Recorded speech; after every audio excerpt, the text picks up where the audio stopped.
మహిళలకు ఉచిత ప్రయాణం పథకానికి ఆదరణ పెరుగుతోంది. ఆర్టీసీ బస్సులు మహిళలతో కిక్కిరిసిపోతున్నాయి. విద్యార్థులు, ఉద్యోగులు సైతం ఆర్టీసీ బస్సుల్లో ప్రయాణిస్తున్నారు. వీరికి ప్రభుత్వం నిర్ధారించిన గుర్తింపు కార్డులతో ఉచిత ప్రయాణానికి అనుమతిస్తున్నారు. అయితే ఇక నుంచి ఉచిత ప్రయాణ లబ్ధిదారులకు కొత్తగా ఐడి కార్డులు ఇవ్వాలని ఆర్టీసీ నిర్ణయించింది. ఈ మేరకు కసరత్తు చేస్తోంది. వీటిని తీసుకురావడం ద్వారా ఆధార్ కార్డులతో అవసరం లేకుండా ప్రభుత్వం జారీ చేసే వాటినే ప్రామాణికంగా తీసుకోనున్నారు. తెలంగాణ ఆర్టీసీ మరో నిర్ణయం తీసుకుంది. తొలి దశలో ఆర్టీసీ విద్యార్థుల బస్ పాస్లను స్మార్ట్ కార్డుల రూపంలోకి మార్చాలని నిర్ణయం తీసుకున్నారు. ఇతర రాష్ట్రాల్లో అమల్లో ఉన్న స్మార్ట్ కార్డుల విధానాన్ని అధికారులు అధ్యయనం చేస్తున్నారు. పూర్తిగా ప్రయాణికుల సమాచారంతో ఈ కార్డులను తయారు చేయనున్నారు.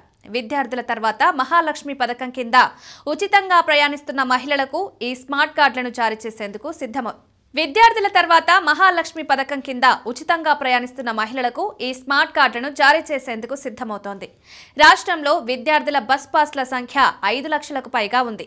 ప్రస్తుతం ఈ బస్ పాస్లకు సంబంధిత బస్ పాస్ కౌంటర్లకు వెళ్లి రెన్యువల్ చేసుకోవాల్సి ఉంటుంది. ఇందుకోసం దేశంలోని వివిధ ప్రధాన నగరాల్లో అమలవుతున్న స్మార్ట్ కార్డుల వ్యవస్థ తీరుతెన్నులను సైతం సంస్థ ఉన్నతాధికారులు పరిశీలిస్తున్నారు.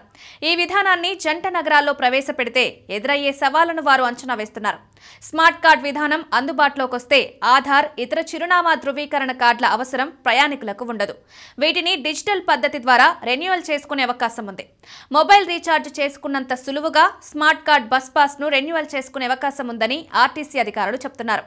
ప్రస్తుతం బెంగళూరు, ముంబై, లక్నో నగరాల్లోని బస్సుల్లో స్మార్ట్ కార్డ్ విధానాల్లో ఎలాంటి ఫీచర్లు అమలు చేస్తున్నారనే అంశంపైన అధికారులు అధ్యయనం చేస్తున్నారు. ఈ కార్డులు అందుబాటులోకి తెస్తే ఇక ఉచిత ప్రయాణానికి ఆధార్ అవసరం ఉండదని అధికారులు చెబుతున్నారు.